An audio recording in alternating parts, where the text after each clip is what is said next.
Antes de eu começar a falar sobre o dízimo, eu gostaria que as pessoas entendessem uma coisa. Quando alguém fala algo contra o teu entendimento, a impressão que dá, principalmente na questão do dízimo, né? Se você falar, o dízimo não é obrigatório. Só que as pessoas dão o dízimo, elas aceitam que aquela ideia de dízimo é uma oferta a Deus. Então, quando você confronta essa ideia, dá a impressão que você está fazendo o papel do vilão, né? O papel de Satanás, ao invés de você estar contribuindo para o reino de Deus. Só que a Bíblia ela tem que ser colocada como verdade, né? Há uma só fé em um só Espírito, tá? Então todos precisam entender, porque se existe uma só fé em um só Espírito que nos guia em toda a verdade, logo a verdade vai aparecer uma hora ou outra, ainda que as pessoas não assimilem aquilo de imediato. Só que o pior é você viver de uma mentira, né? E os próprios ateus discordarem com argumentos verdadeiros, né? Discordarem de uma mentira que você está vivendo.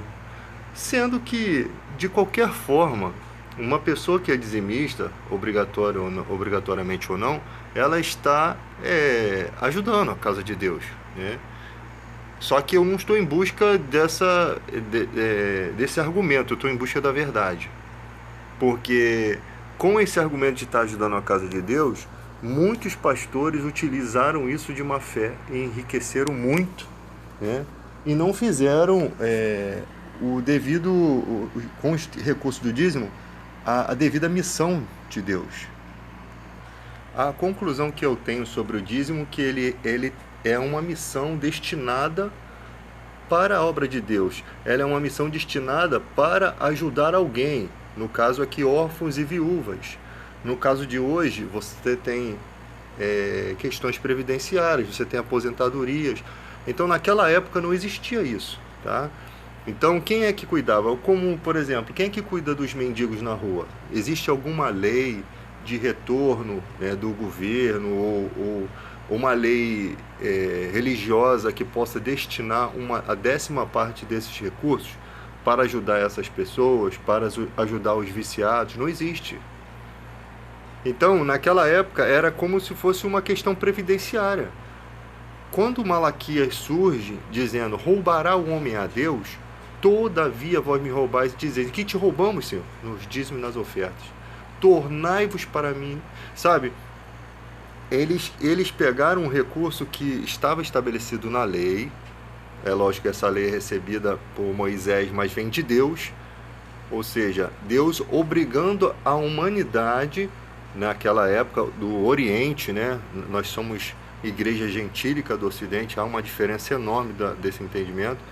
Então, Deus obrigando com que a sociedade pegasse a 10ª parte daquilo que Deus o abençoou a ter. Lógico, você tem saúde, você tem disposição, você tem portas do céu se abrindo, você tem até na questão espiritual. Já viu quando a vida da pessoa não alavanca e parece que tem hostes espirituais que estão atrapalhando? Então, no povo de Israel, a lei do povo de Israel era para que o povo mesmo fosse abençoado, eles mantivessem a obra de Deus, porque no intuito de Deus era fazer justiça aos oprimidos, como sempre foi. Ele é o defensor dos oprimidos, é isso que as pessoas precisam entender. Então esses recursos precisavam ser obrigatórios, porque sabe-se que o homem ele tem a tendência de se desviar dessas atenções. Então foi estabelecido a questão do dízimo. A 10ª parte, ela tinha algumas coisas que poderiam ser usadas com essa 10ª parte, né? O sacerdote não precisaria trabalhar, ele foi escolhido por Deus para estar no templo, cuidando de questões espirituais, porque você tem um médico espiritual, você tem um médico da carne, o médico que faz a cirurgia física e um médico que tem que ouvir as questões de família, aquela pessoa que tem o poder para fazer uma oração para aliviar o teu coração. Por isso que Paulo diz se as pessoas do mundo têm direito sobre bênção material, quanto mais nós que fornecemos questões espirituais muito fortes, porque Tem gente aí endinheirada que não tem paz, que não tem sossego, e quem é que vai cuidar dessas pessoas? Aí vem uma outra espertinho que está ali mais para se aproveitar, chega ali falando um monte de coisas no ouvido daquela pessoa, às vezes até ajuda, aí depois aquela pessoa na verdade só queria era ser ajudada. Mas quando o sacerdote tem um compromisso com Deus, ele não é avarento como Balaão, porque existem pessoas que não são avarentas como Balaão.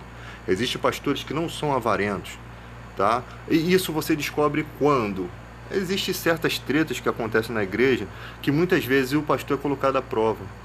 E o pastor fala na cara, irmão, se você está achando que o seu dízimo e sua oferta é um motivo de eu estar te tratando bem, sabe? Pode pegar teu dízimo e sua oferta e vazar daqui. Vai para onde você quiser, tá? Então essas coisas vão mostrando o caráter do pastor. Agora tem pastores não, que só falam o que o cara quer ouvir. Hoje em dia é muito comum serem ligados à política, né? Então eles ficam ali pisando em ovos, né? Eles não falam a verdade do evangelho. Eles falam coisas para agradar as pessoas. Ó, você pode vencer. Olha, você tem talento. Eles falam coisas por quê? Porque eles precisam jogar aquelas pessoas para frente, porque eles vão se beneficiar dos recursos que elas conseguirem. Essa é a verdade, tá? Isso daí tudo é o ser humano ridículo, como sempre, tentando de alguma forma conseguir fama e poder sem ter muito esforço, né? Sem precisar pegar a BRT cheio, né? Deixa que os outros trabalhem, eu só administro, é a visão deles. Então, quando Jesus fala, dai a César o que é de César e a Deus o que é de Deus, César recolhia os impostos e havia um imposto do dízimo que estava na lei que deveria ser recolhido. Então, olha a questão da promessa, tornai-vos para mim, lá em Malaquias, que eu vos tornarei. Com maldição sois amaldiçoados, porque a mim me roubais, vós a nação toda. Ou seja, havia sim uma proteção que Deus queria constituir aos israelitas sobre as finanças dos israelitas, tá? Por quê? Porque quando eles entravam na obra de Deus como abençoadores de órfãos e viúvas, você constrói uma sociedade melhor. Então, se você, como Jesus falou, o ramo que está em mim que der fruto eu limpo para que produza mais fruto. Então, se a pessoa está ali trabalhando e ela está contribuindo para a melhoria geral, né, o que acontece? A sociedade se torna uma sociedade beneficiada, ela vive bem, ela vive tudo aquilo que Deus gostaria que ela vivesse, tá? Porque tem muita gente que está vivendo uma vida miserável, que parece até quando Daniel orou lá e Deus teve que enviar o anjo para falar, Daniel, desde o primeiro dia Deus ouviu a sua oração, mas o príncipe da Pérsia se levantou, ou seja, havia uma guerra no céu espiritual que aquela oração ia ser respondida de qualquer forma, mas deveria passar por uma batalha, né? Porque não era uma coisa simples, tá?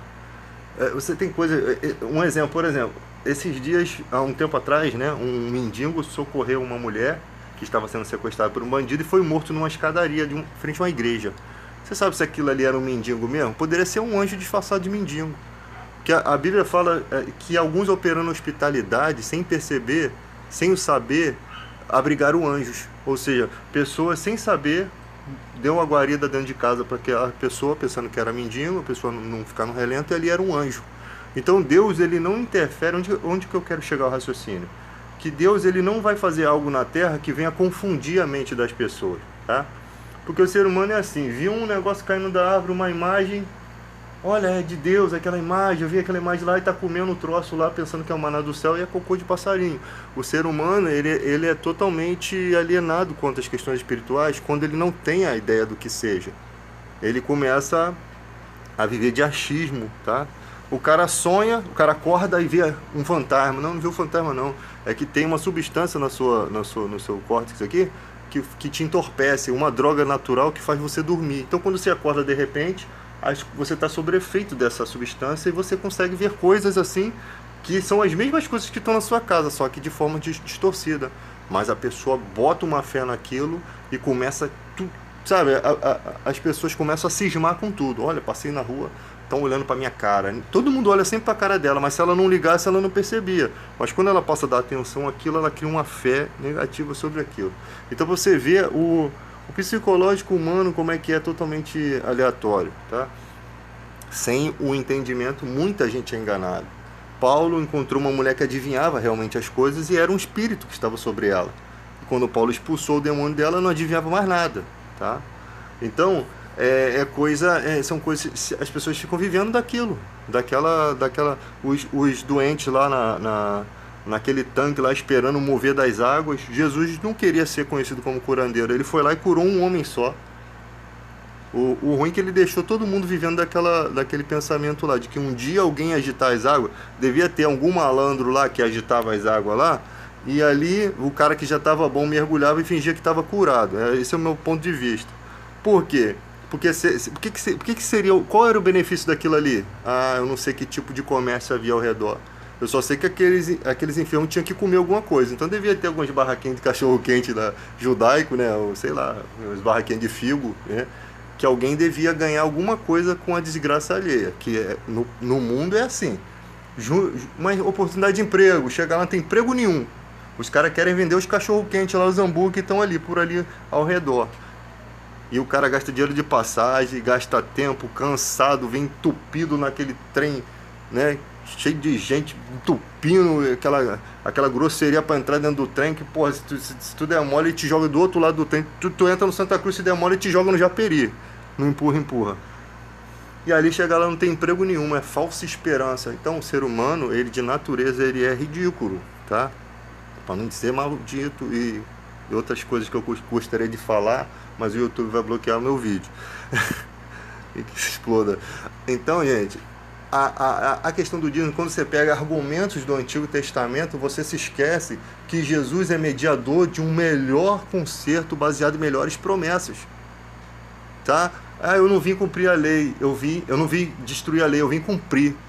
Ele não podia, ele cumpriu toda a lei. Então por isso a lei acerca de ordenança, ela é destruída. Porque senão não existiam judeus messiânicos. Então os judeus não poderiam se converter ao cristianismo, que seria pecado. Na verdade, a lei continuou para o povo judeu. O povo judeu ainda vive a lei, só que misturou um monte de coisa com adivinhações da cabala. Eles têm a parte esotérica, para você ver que a lei não livrou eles dessas questões esotéricas, o misticismo. O evangelho não, você não vê o evangelho consultando a mão, lê aqui minha mão, o evangelho envolvido com numerologia, signo, não. Porque ele consegue ter o Espírito Santo nos guia em toda a verdade.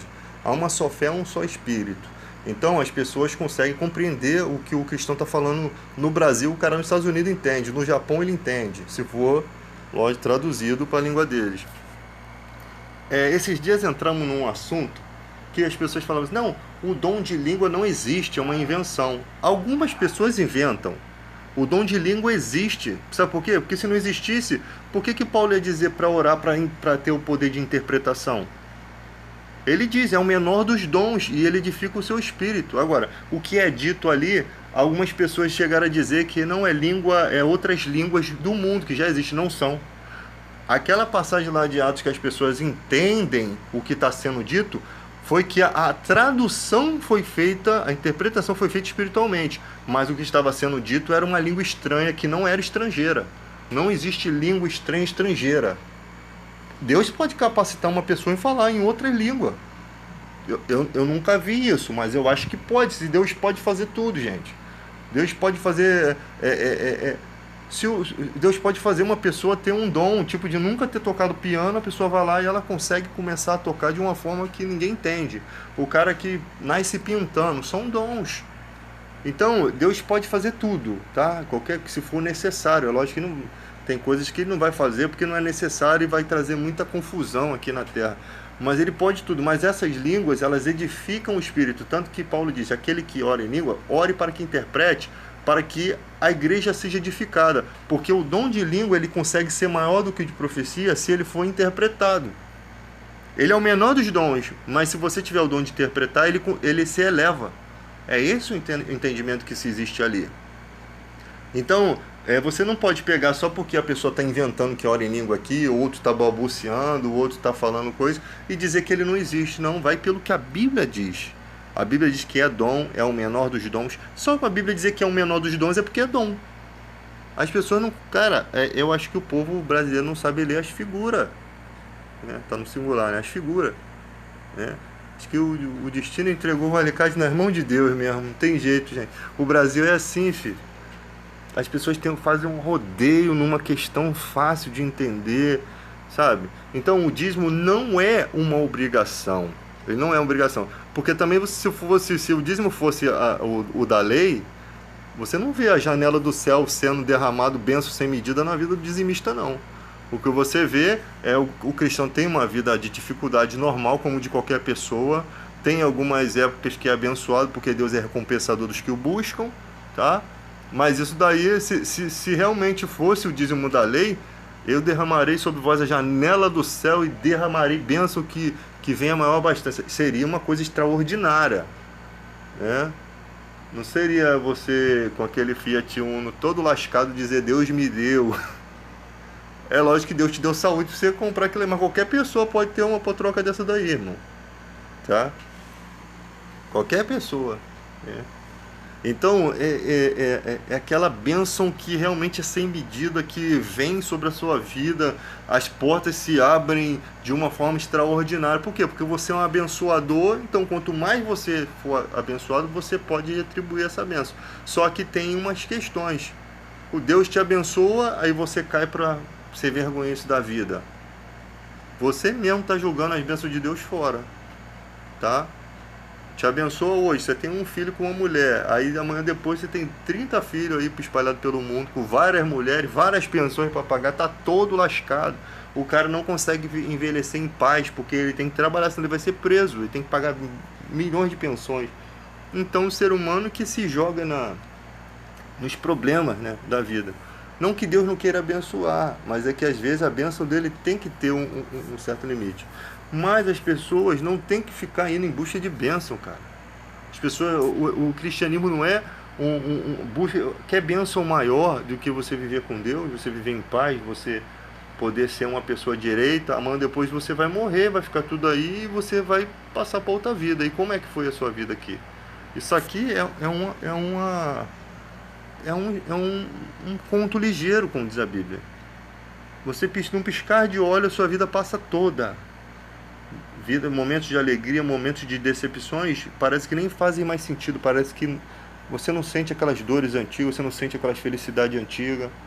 Então, viva o hoje, porque Jesus fala, basta cada dia o seu mal, que os dias vão, sabe, é canseira, né? Você acorda cedo, vai trabalha o mês todo, chega no final do mês, caraca, o dinheiro que é pouco ainda vem faltando, aí você já tem um aborrecimento de ligar para a empresa, para tentar, pô, aí caraca, aí tu não consegue, aí você já se aborrece, é um problema atrás do outro. Os dias são maus. Você não consegue viver totalmente em paz sem o cara da Light tentar cortar a tua luz, porque você tá no gato, entendeu? Tipo assim, são problemas que a pessoa tem na vida, gente.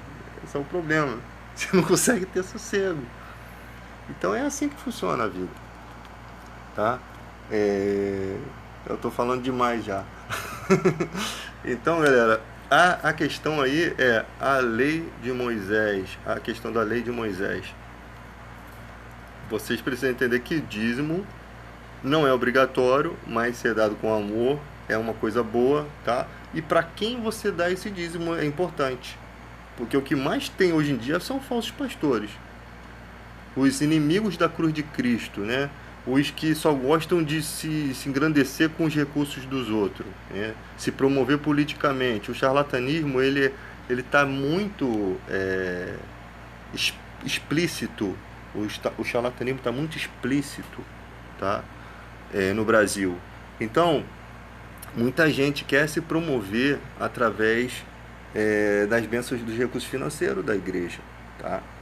Então, você dá o seu dízimo para uma pessoa que só prega materialismo, você está trazendo problemas para o evangelho, você não está contribuindo para o crescimento do evangelho, você está contribuindo para a obra do avarento, entende? Então é isso.